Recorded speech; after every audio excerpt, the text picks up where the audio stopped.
কালকে একটা রিক্সা উল্টে গেছে আমার সামনে, চোখের সামনে।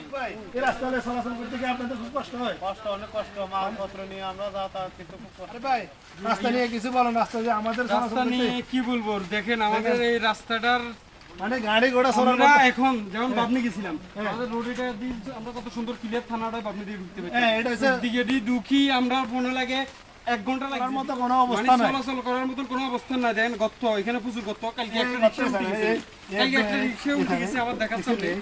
কত বড় কথা দেখছেন এই?